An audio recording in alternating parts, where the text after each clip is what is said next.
Hey everyone, welcome back to my channel. I am currently sitting on the floor in front of my display because I'm trying to get it set up for tomorrow, which is my next show, and it's actually my very first fall show. So yeah, my last market, I had a bunch of new inventory and I had not set it out like this beforehand. And when I got there, I was trying to find places for all the different items I had, and I was like pretty happy with one portion of the table, but the other portion just felt really crowded, and it was hard for the customers to like find what was even there because there was just so much stuff everywhere. So yeah, I spent like 2.5 hours last night getting this entire thing set up because I did not want to go through that again. I've got different piles here. So my $5 pile, $10 pile, 12, 13, and I'm gonna start organizing them up here. Finished my $5 section and $10 section. I think this might be my favorite setup so far. I've got my gummies. Some of them are in a basket, and then I've got like a few out for display. These are all the Leggy Froggies I have left. I've sold all of the rest. I've only got 2 little whales left.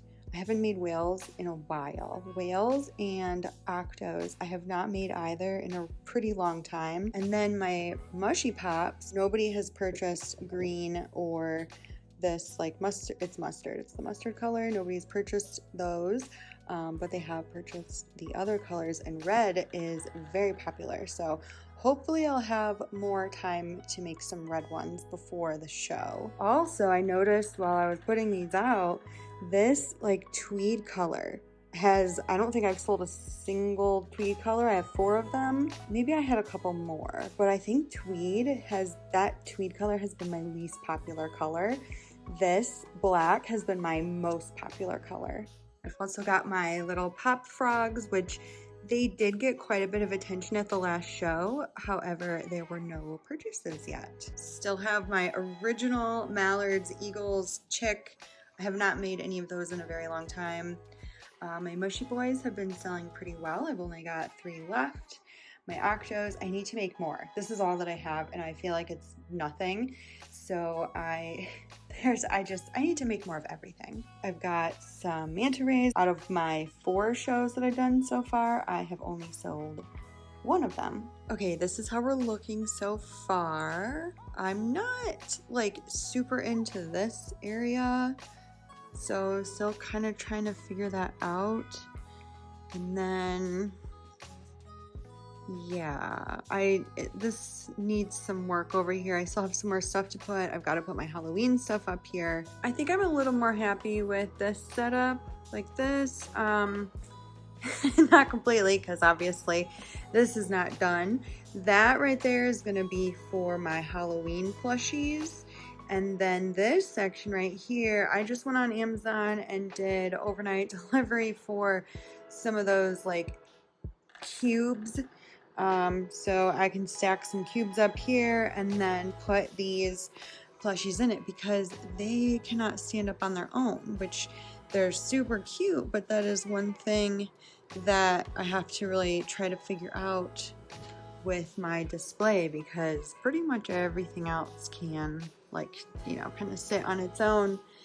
And these ones cannot. So the cubes are nice because they have like little holes in them, which I'll just show you guys when I get them tomorrow. This is the first time I will be selling my cat pattern and also my German Shepherd and Husky pattern. I did have the dogs at the last market, but my setup was like really crowded where the dogs were, and I feel like they didn't really get a whole lot of attention. Okay, I think that this is good. I think I like this. I got my crates last night and I put 1 here. These cats, I'm gonna add faces in the car, and I'm also gonna make at least 1 more. And then I'm also gonna bring yarn to make more cats because I wanted more than this. That's not enough. And then I put my other 2 crates over here. A little loaf cat on top. These plushies are kind of random together. It's like an ostrich and a dinosaur, but actually, is that really random? Here's my little holiday setup. I think it's really cute. I like it a lot. So yeah, that's what we're looking like, and I'm actually really happy. This is like my favorite setup so far.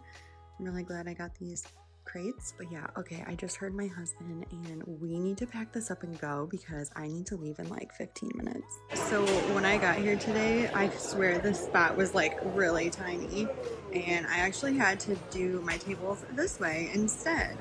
So yeah, they're on two separate sides now instead of having it like I did at home. So it still worked out.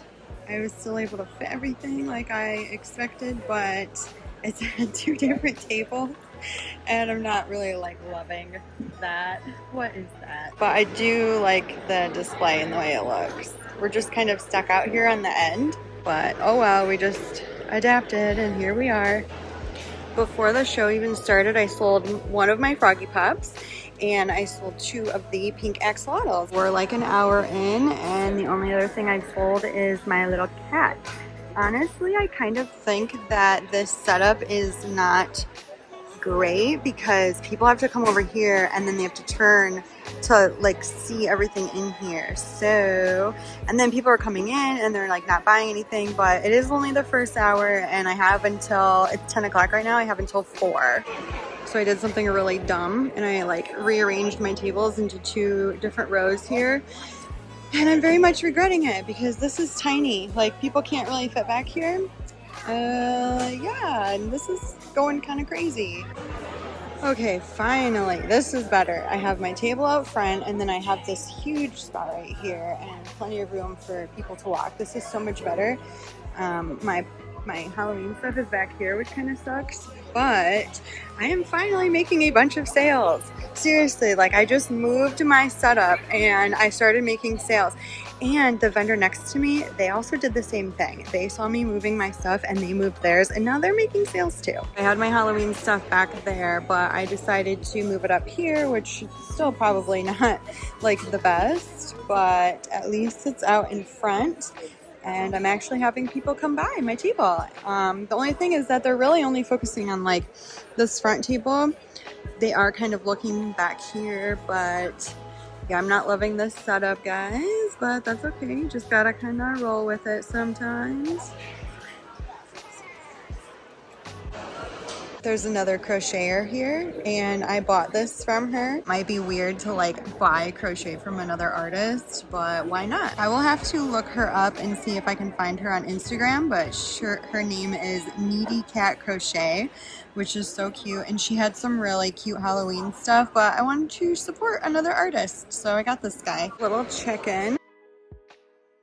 I have sold two of my leggy froggies, the yellow and orange, which I thought I would not sell. I've sold quite a few gummy bears today. They are getting low. I've been doing pretty well with the chickens today. Still no pumpkins or pumpkin pies have sold. Look at my axolotls though. There's only one guy left. Okay, it's a couple days later and I've had some time to process how everything went. This craft fair was indoors and it was at a county fairgrounds and there were probably a couple hundred vendors there, definitely including some other crocheters. It was to go from 9 a.m. to 4 p.m., which is my longest show that I've done so far. And I took 142 items with me for a total of $1,509 in inventory, which of course is not nearly as much as I wanted to bring. It cost shoppers $5 each to get into this event. Kids were free, but yeah, I already didn't love the idea of there being an entrance fee because number one, it's going to deter buyers from coming in the first place, and number two, it's going to take away from shoppers spending money. But I was recommended this event by another vendor that I know. She's been doing shows for like a really long time, so I figured if she was gonna do it, then I would sign up as well. We got there really late. I like severely underestimated how much time I needed in order to get ready. And then once I finally found my spot, like the panic. The spot was really tight. Like the lines were uneven. My back half was probably 6 inches over from the front half, which made the front really tight. Like that doesn't seem like a lot, but when you need another inch or two, that can be a huge difference. And both of my neighbors also complained that they thought that the spots felt extra small. Like if it was just me thinking it was small, that'd be one thing, but other people agreed with me. Now, would it have been a tight fit anyways? Yes, absolutely. My tables and chair combined were just like a little bit too much for the spot, and that's definitely on me. So the combination of me booking a spot that like wasn't quite my fit, plus the uneven lines, of course I bumped into my neighbors, both of my neighbors' tables, and thankfully they were really nice about it because they understood that we were just all kind of like packed in there. Anyways, after all that work that I did, like getting my setup all ready, I spent probably 3 hours getting everything all set up just the way I wanted to. I had to pivot quickly because I had like 40 minutes to get ready. So I decided to turn my tables perpendicular to the walkway and then have one chair on each end of the table, kind of like in the walkway. And at first I was just so relieved to have something figured out, like I was gonna just fit and not be bumping into people. And I got set up in time, so I was just relieved. But then the shoppers started coming in and nobody was coming to my booth. They were just walking right past it. Because as they're walking, they have to kind of turn their head 90 degrees to even notice that there's stuff there or that you can walk through it. Because then once they even notice, then they have to turn and try to walk through me and my husband that are sitting right at the end of the table. So it just really wasn't working at all. My husband was like, I'm gonna get up and move because I feel like I'm kind of in the way here. And I was like, thank you. And then he actually ended up going home, which was totally fine with me. And while he was gone, I decided that I was going to move my tables. It was a little precarious. The other vendors were watching me and I was moving the table so slowly, inch by inch. I was like Drax the Destroyer. But thankfully everything like went smoothly, nothing fell. I got it all into position. Like you saw in the video earlier, I kind of staggered them. So I had one table behind the other. And I still was not like totally happy with it because first of all, there was a table behind another table. So people had to see that there was stuff on a table in the back. And then they had to have the courage to actually come back there because a lot of people would kind of point at the tables and be like, oh, look at back there. And so I would kind of encourage them to come back. You know, maybe they weren't sure if they could come back there. And that's totally understandable because this is not like a traditional booth layout. And of course, the table that was in the front was like my $5 to $13 items. So the stuff in the back that was a little bit more expensive, it wasn't getting much love. But honestly, at that point, I was just so glad that everything fit. People could walk through if they wanted. There was plenty of room and I had somewhere to sit that wasn't in the way. And then as soon as my table got situated, like I wasn't even set up completely yet. I was still kind of moving stuff around. And people were starting to come up to my table. I think I had maybe like 1 to 2 sales in the first hour, and then right away it just started picking up once I moved my setup. And then 1 o'clock hit. Man, that was rough. There were no people coming through. It was so quiet. And then like the people who were coming through, they didn't really seem to be buying, at least not at my table. A lot of people came and were just, oh my gosh, your stuff's so cute. And they would pick it up and squeeze the crap out of it, but no buyers. I think I had just a couple sales from 1 until 3:45. I actually heard that other vendors were starting to pack up and leave like an hour early. They were more in the back and I don't think they were getting enough traffic. So they were just like, so yeah, come 3:45, everybody else was starting to break down and we decided to also. And we got broken down and we left the place at like 4:01. And our neighbors, they were like, oh my gosh, you're done already? Like they were honestly so impressed at how quickly we broke down. But thankfully my husband is used to it and he just like throws everything in our little trolley, takes it out to the car, comes back. And with the trolley, we only have to make like 2 trips. So that really helped. Now for my sales, I sold 6 mini octos for $5 each, 2 sea turtles at $12 each, 1 mallard for $10, 2 leggy froggies for $5 each, 2 froggy flower pops for $10 each, and those went really fast. And those were the only 2 that I had and they sold like right away. So I wish I had more. I sold 2 Mabel chickens for $10 each, 1 manta ray for $10, 5 out of 6 axolotls for $13 each, 3 chicken nuggets for $5 each, one small loaf cat for $10. I sold 3 gummy bears for $5 each. That's the most I've sold in one show. One Leggy Froggy keychain for $5. One bee keychain for $5. 2 mushy pups for $5 each. One goose for $12. That was the first time I sold a goose.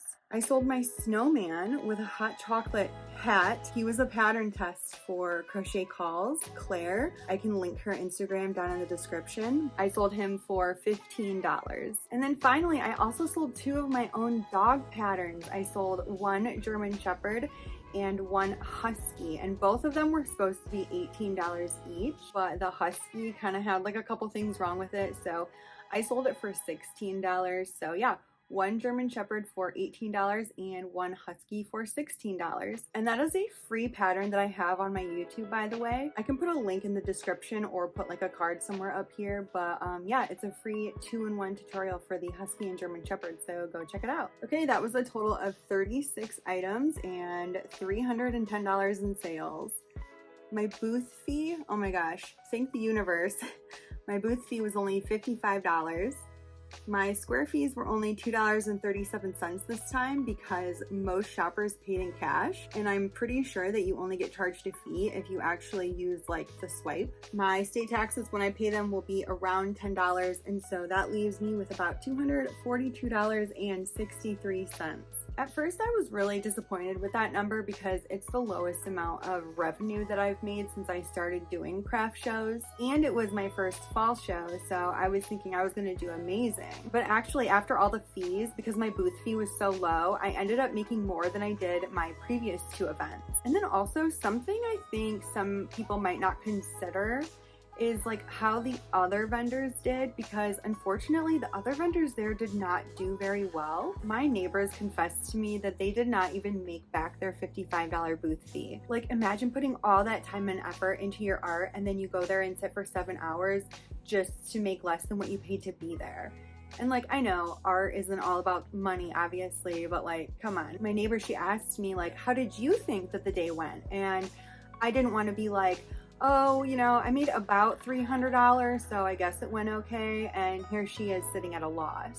So from that perspective, the event was still a win. It wasn't the best show ever, but it could have gone way worse, and at least I was in a better position than some other people, which like, you know, which really sucks for them. Like, I do not think I'm better than them or anything like that. It's just how the day went, unfortunately, and I was just lucky enough to be in a better position than some other people that day. And then something else I think really hurt my table specifically is that there was another crocheter right at the end of my aisle, and so every time people would walk by with their plushies that they already bought from her, they'd look at me and be like, yeah, those are really cute, but like, I mean, I even purchased from her. That's the girl that I bought the crow plushie from. But you know, that's kind of the risk you take if you are signing up to do crochet markets, because the crochet market is like pretty saturated right now and it can be really tough to stand out. The only thing you can do is take what you learn at each show and apply it to the next event and hope that things get better. But if you want to be part of that journey with me, then make sure to subscribe, because I have a bunch more shows coming up this fall and I will definitely be sharing my experience with them. I think that's it. I'm gonna wrap it up here. Let me know down in the comments if there's any advice you have for me, or if you think there's anything I can do to improve on my setup. Also, thank you so much for watching, and I will see you in the next one. Bye!